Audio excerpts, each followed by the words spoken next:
ये कहानी अब्दुल की है। अब्दुल जो कि आर्थिक रूप से बहुत गरीब और असहाय था, जिसके कारण उसने 22 साल पहले ऑटो रिक्शा ड्राइवर बनने का तय किया। वो अपने काम में बखूबी रूप से अवगत था, लेकिन एक हादसे ने उसकी जिंदगी ही खत्म करके रख दी। आखिर क्या थी ये कहानी? तारीख 15 अप्रैल साल 2017 अब्दुल का जन्मदिन था। अब्दुल सारा दिन ऑटो रिक्शा चलाने के बाद अपने घर की ओर निकल पड़ता है। वो अपने परिवार की पूरी जिम्मेदारी अच्छे से निभाता है। ऑटो रिक्शा सारा दिन चलाने के बाद वो थक जाता है, लेकिन फिर भी वो बहुत खुश होता है। आज उसकी अच्छी खासी कमाई हुई थी। वो सोचता है कि घर जाते हुए वो रास्ते से कुछ खाने का सामान लेता चलेगा, ताकि उसके दोनों बच्चे और पूरे परिवार को खुशी मिले। अब्दुल अपने परिवार से बहुत प्यार करता है। वो हर दिन अपने समय के ज्यादा वक्त ऑटो रिक्शा चलाता था, ताकि जीवन में कभी भी उसके परिवार वालों को किसी के सामने हाथ ना फैलाना पड़े। आज अब्दुल को बार बार फोन पर फोन आ रहे थे। ये सब फोन उसके घर से ही आ रहे थे। अब्दुल के परिवार वाले उसे फोन करके जल्दी आने को कहते हैं, क्योंकि वो अब्दुल के साथ उनका जन्मदिन मनाना चाहते थे। अब्दुल के परिवार वाले अब्दुल को लगातार 2 घंटों से फोन कर रहे थे। अब्दुल उन्हें हर बार फोन पर मना कर देता था, क्योंकि वो थोड़ा ज्यादा रुपए कमाना चाहता था, ताकि शांति से वो अपने परिवार के साथ जन्मदिन मना सके। रात के 11:30 बज चुके थे। इस समय पर गांव के लोग नींद की अवस्था में होते हैं। अब्दुल को अब कोई भी पैसेंजर नहीं मिल रहा था। अब्दुल ने सोचा कि अब उसे शायद कोई और पैसेंजर नहीं मिलेगा। अब उसकी जेब में भी पूरे दिन के लगभग 1200 से 1300 तक की आमदनी हो चुकी थी। वो अपने घर की ओर निकल रहा था। उसने अपने कमीज के दोनों आस्तीनों को खींचा हुआ था। वो बहुत खुश था। वो रास्ते में ढाबे से खाने का कुछ सामान भी लेकर जाने का विचार कर रहा था। रात का समय होने के कारण वो तेजी से अपनी ऑटो रिक्शा दौड़ा रहा था। ये रास्ता उसके घर की तरफ का शॉर्टकट था।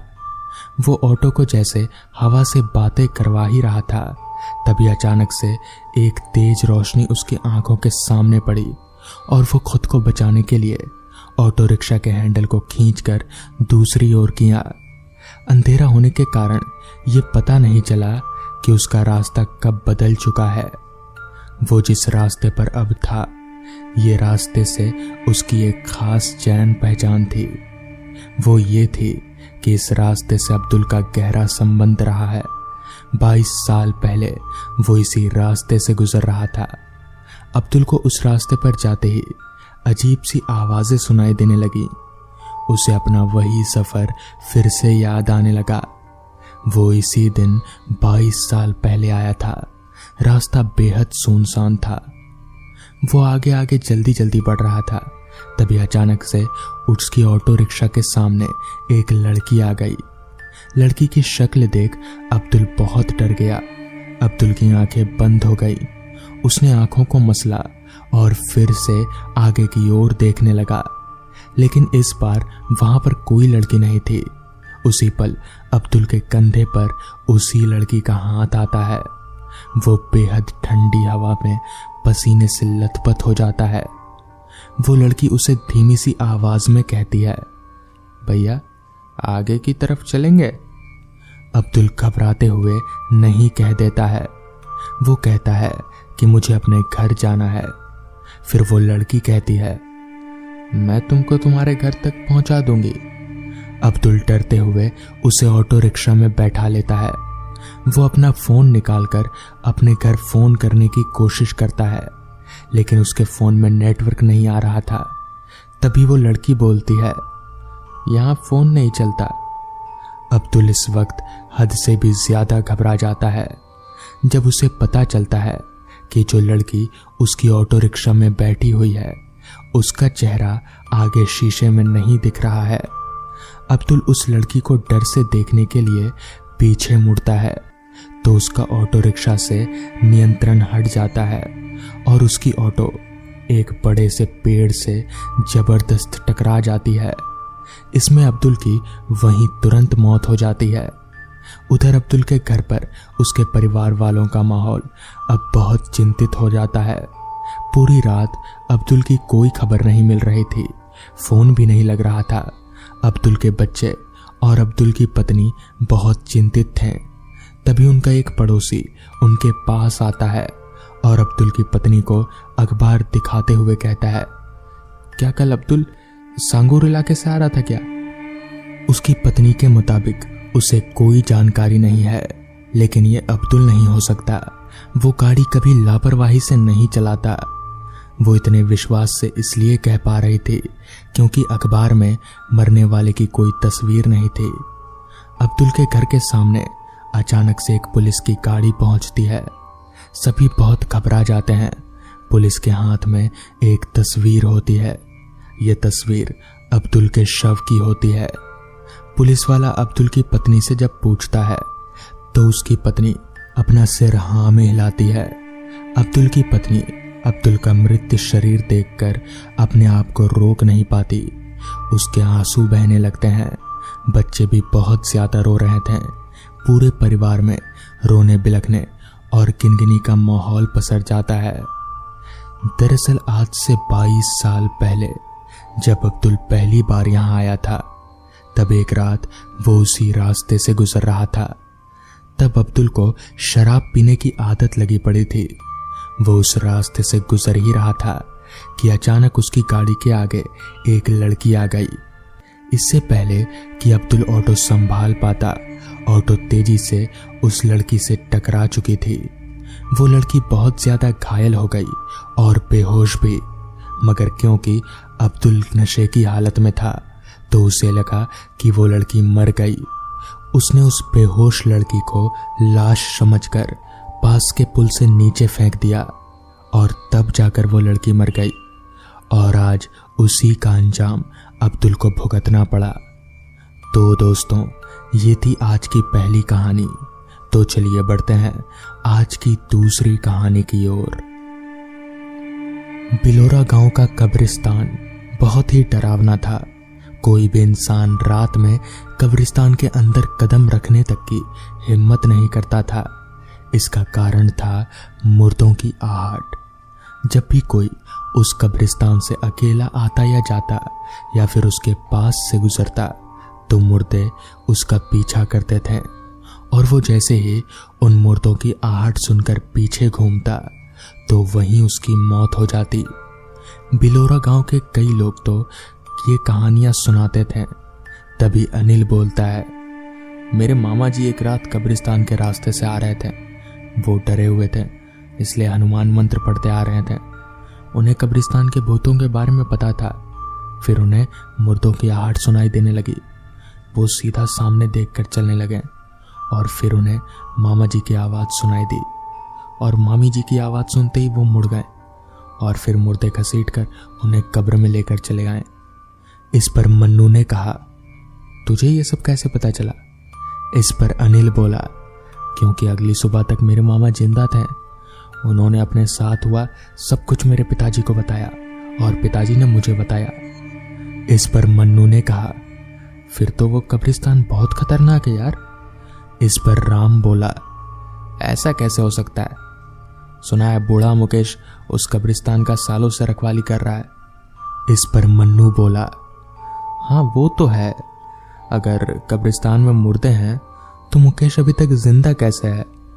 इस पर राम बोलता है, चलो उसी से पूछते हैं। तीनों गांव वाले उस सच को जानने के लिए मुकेश के पास गए। तभी अनिल बोला, मुकेश काका, मुझे आपसे कुछ जानना है। इस पर मुकेश बोलता है, यही ना कि क्या कब्रिस्तान के मुर्दे सच में जिंदे होते हैं या नहीं? तो सुनो, रोज रात इस कब्रिस्तान का हर मुर्दा जिंदा होता है और हर इंसान का पीछा करता है। इस पर मन्नू बोला, अगर ऐसा है तो तुम्हारा पीछा भी किया होगा, तुम कैसे बच गए? इस पर मुकेश बोला, इसके लिए तुम्हें मेरी एक कहानी सुननी होगी। इस पर राम बोला, हाँ हाँ सुनाओ काका।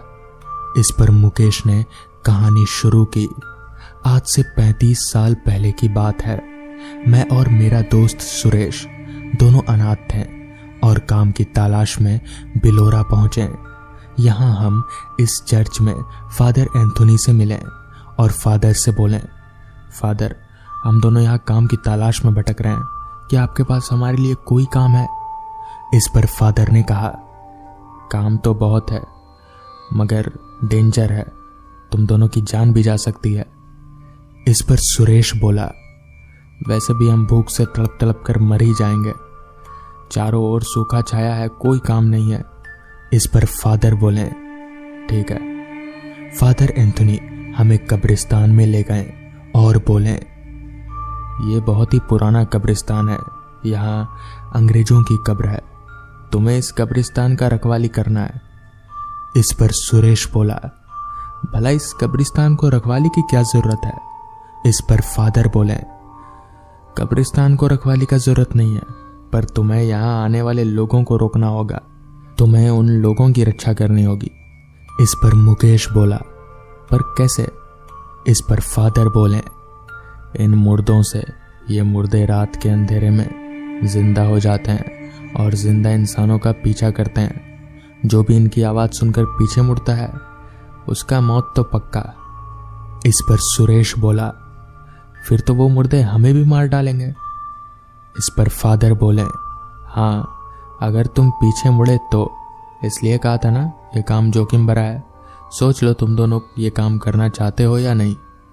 हम दोनों के पास कोई और रास्ता नहीं था, पेट की भूख शांत करना ज्यादा जरूरी था, इसलिए हमने हामी भर दी और उसी रात से हम कब्रिस्तान की रखवाली करने लग गए। कुछ रात तक तो सब कुछ ठीक था।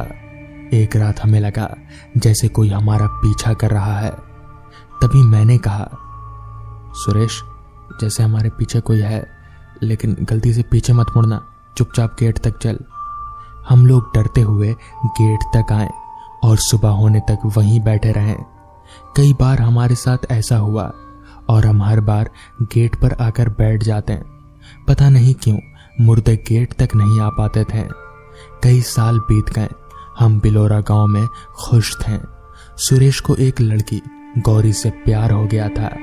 वो छुप छुप कर गौरी को देखा करता था। एक बार जब हम कब्रिस्तान में रखवाली कर रहे थे तो फिर से मुर्दों ने हमारा पीछा शुरू किया। हम हमेशा की तरह गेट की तरफ बढ़े चले आ रहे थे। हमें मुर्दों की आहट सुनाई दे रही थी, लेकिन फिर भी हम चलते जा रहे थे। अचानक सुरेश को गौरी की आवाज सुनाई दी, सुरेश, सुरेश, मुझे बचा लो। सुरेश डर गया, उसे लगा कि गौरी सच में खतरे में है। इस पर मैंने कहा, दोस्त, पीछे मत मुड़ना, ये मुर्दे हमारे साथ खेल रहे, पीछे मत मुड़ना। इस पर सुरेश बोला, नहीं, मेरी गौरी को बचाना होगा। सुरेश पीछे मुड़ा और मुर्दों ने सुरेश को घसीट लिया। मैं अपने दोस्त को बचाना चाहता था, पर क्या करता? मुझे पता था कि अगर मैं पीछे मुड़ा तो मेरा भी यही हश्र होगा। मैं रोते रोते गेट की ओर चल पड़ा और गेट पर पहुंचकर फूट फूट कर रोने लगा। सूरज उगते ही मैं अंदर आया और मुझे बस सुरेश की लाश मिली। गांव के लोग बोले, ये तो डरपोक है, अपने दोस्त को बचा भी नहीं सका, कायर है। इस पर फादर बोले, मुकेश, तुमने जो किया सही किया, अगर तुम पीछे मुड़ते तो वो तुम्हें भी मार देते और फिर ये सब गांव वाले बोलते हैं कि तुम दोनों बेवकूफ हो, खुद अपनी मौत मरे। बस वो दिन था। उसके बाद मैं समझ गया कि गांव के कब्रिस्तान के मुर्दे किसी की भी आवाज में बात कर सकते हैं, बस उन्हें शिकार करना होता है।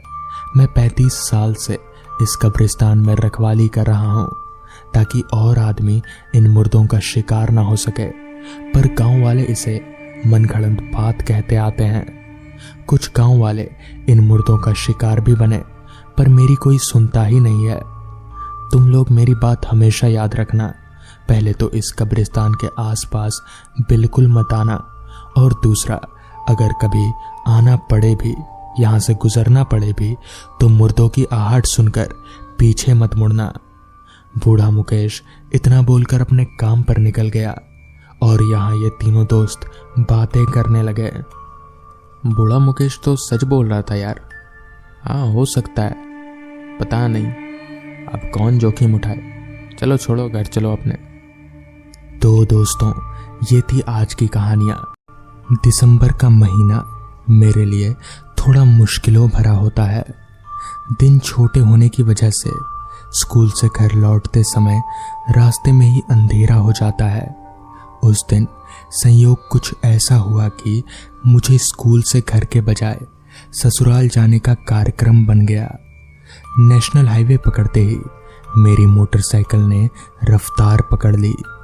तकरीबन 50 किलोमीटर का लंबा रास्ता तय कर मैं ससुराल के नज़दीकी कस्बे की सीमा में प्रवेश कर चुका था, जहां से मुझे अब मात्र 14 या 15 किलोमीटर की ही दूरी तय करनी थी। वातावरण में शाम का झुटपुट फैला हुआ था। ऊपर से धुंध भी गिर रही थी, जिससे सड़क पर सन्नाटा पसर चुका था। बीच रास्ते के दौरान 4-5 बार फोन करके साले साहब ने मेरी लोकेशन की जानकारी ले ली थी। मैंने मोटरसाइकिल सड़क के किनारे मोड़ पर रोकी। दूर कस्बे में जलती हुई रोशनियां नजर आ रही थी। मैंने एक नजर मुख्य सड़क से कटकर जाते हुए एक लिंक रोड पर डाली। वो नहर का रास्ता था जो आगे चलकर कस्बे से मेरी ससुराल जाने वाली मेन रास्ते पर मिलता था। इस रास्ते का सबसे बड़ा फायदा यह था कि एक तो कस्बे के ट्रैफिक के जाम से जान बच जाती थी, दूसरा 3-4 किलोमीटर की बचत हो जाती थी। दिन के समय मैं अक्सर इसी रास्ते का उपयोग करता था। पुरनिये कहते हैं कि रात के समय उसी रास्ते का उपयोग करना चाहिए जिसमें लोग हों, भले ही दूरी थोड़ी ज्यादा हो। मैं अभी उधेड़बुन में पड़ा ही था कि अचानक आसमान में बादलों की गर्जन शुरू हो गई। साथ ही चेहरे पर कुछ 1-2 बूंदें भी टकराईं। बारिश आनी महज वक्त की बात थी। मैंने मन को कड़ा किया और लिंक रोड पकड़ लिया। महज 6 किलोमीटर की ही तो बात है, फिर मेन सड़क से तो मिल ही जानी थी। मुश्किल 5-7 मिनट गुजरे होंगे कि हल्की हल्की बारिश की बूंदें पड़ने लगीं। मैंने मोटरसाइकिल रोककर डिक्की से रेनकोट निकाला और पहनने लगा। ए बाबू, बड़े भाग्य से मिल गए तुम इस वीराने में हमें। हम दोनों माँ बेटी को जरा आगे तक छोड़ दोगे, बड़ी मेहरबानी होगी। अचानक पीछे से एक आवाज आई। मैं चौंक गया। खेत की पगडंडी से अंधेरे में आते 2 साए नजर आए। इस तन्हाई में आदमजात को महसूस करके मेरे मन को थोड़ा हिम्मत मिला। कहाँ जाना है काकी? और इस अंधियारी रात में आप दोनों क्या कर रहे हैं यहाँ पर? मैंने बूढ़ी महिला से पूछा, जिसके हाथ में बड़े बड़े 2 थैले लटके हुए थे। उसके साथ एक जवान लड़की थी जो संभवतः उसकी बेटी रही होगी। यहीं बगल में चर्च है, आपने देखा ही होगा। हम दोनों फादर से मिलने आए थे। मेरी बेटी बीमार चल रही है ना, उसी को दिखाना था, महिला ने कहा। पर एक मोटरसाइकिल में आप दोनों को लेकर जाने में दिक्कत होगी, ऊपर से रात का वक्त है। मैंने थोड़ा हिचकिचाते हुए कहा, कोई बात नहीं बेटा, आप बस मेरी बेटी को आगे वाली पुलिया पर छोड़ देना, वहां इसके बाबू आए होंगे, तब तक मैं पीछे से आती हूँ। तभी मेरे मोबाइल की रिंग बजी। साले साहब ने तीसरी बार फोन लगाया था, जो मेरे उठाने से पहले ही कट गया था। उफ, अब ये रास्ता तय करूं कि फोन उठाऊं। झुंझलाते हुए मैंने फोन काट दिया। फोन उठा लो बेटा, क्या पता कोई जरूरी बात करनी हो, महिला ने कहा। अरे कुछ नहीं काकी, बस यही पूछना होगा कि मैं कहां तक पहुंचा। आपका अनुमान सही है, रात घिर रही है। बात करने से बेहतर होगा कि आप आगे का रास्ता तय कर लें। पहली बार लड़की ने मुंह खोला। मोटरसाइकिल अपनी पूरी रफ्तार से भागी जा रही थी। लड़की ने मुझे पीछे से कसकर पकड़ लिया था। मैं अचकचाया, या तो वो निपट अनाड़ी थी जिसे मोटरसाइकिल पर बैठने का कोई अनुभव नहीं था, या फिर उसे अभी दीन दुनिया की कोई समझ नहीं थी। लड़की जो कि मुझसे जरूरत से ज्यादा लिपटी जा रही थी, उसका खुद से ध्यान हटाने के लिए मैंने उसका नाम पूछा। जूली नाम है मेरा। फिर एक बार जो उसने बोलना शुरू किया तो बेतकल्लुफी से बोलती चली गई। मैं चुपचाप सुनता जा रहा था। इसी बीच फोन की घंटी बजे जा रही थी, जो शायद साले साहब की ही थी। बस वो जो सामने पुल दिख रहा है ना, वहीं रोक दीजिए। लड़की ने पीछे से मेरे कंधों को दबाया। पर यहाँ तो तुम्हारे बाबूजी नहीं है, अकेले कैसे जाओगी घर? लड़की मोटरसाइकिल से उतर चुकी थी। मैंने फोन निकाला जो अब भी बजे जा रहा था। हाँ बोलो साले साहब, क्यों तंग कर रहे हो? रास्ते में आ ही तो रहा हूं मैं। अभी आप कहाँ हैं जीजाजी? बस तुम्हारे यहाँ से 7-8 किलोमीटर दूर। मैंने हंसते हुए कहा। नहर वाला रास्ता तो नहीं पकड़े ना? साले साहब की आवाज में हल्का सा कंपन था। अरे यार, हर बार वही रास्ता ही तो पकड़ता हूँ, आज क्यों नहीं? शॉर्टकट है ना? मैंने लापरवाही से कहा। हे भगवान, जितनी जल्दी हो निकलिए वहां से। अरे क्या हुआ? अभी 10 दिन पहले उस रास्ते में जो चर्च पड़ता है ना, वहां एक जवान लड़की और उसकी मां की हत्या हुई है। हर रात वो उसी रास्ते पर खड़े मिलते हैं अपने शिकार की तलाश में। मेरा शरीर जोरों से कांपा और मेरे हाथ से फोन छूटते छूटते बचा। हाँ, देर तो वाकई में हो गई है साहब आपको। अचानक सामने खड़ी लड़की के होंठों से वहशियाना आवाज निकली। मैंने घबराहट से जल्दी जल्दी किक मारी और मोटरसाइकिल भगाने की असफल कोशिश करने लगा। सामने खड़ी लड़की जो अब एकदम से सीधी सादी नहीं लग रही थी, उसका चेहरा पूरी तरह से बिगड़ चुका था। उसने खड़े खड़े वहीं से एक जंप लगाई और मुझे नीचे गिराते हुए मेरी छाती पर चढ़कर बैठ गई। इतने में ही पीछे से उसकी मां भी वहां पर आ धमकी। दोनों का चेहरा बहुत ही ज्यादा भयानक था। मुझे कुछ समझ नहीं आ रहा था कि मैं क्या करूं। मैं अपने आप को तकरीबन मरा हुआ ही मान चुका था, इसीलिए तो मैं अपने खुद को बचाने की कोई कोशिश भी नहीं कर रहा था। मगर तभी पता नहीं कहां से वहां पर एक गाड़ी आ पहुंची। उस गाड़ी में 4 लड़के थे।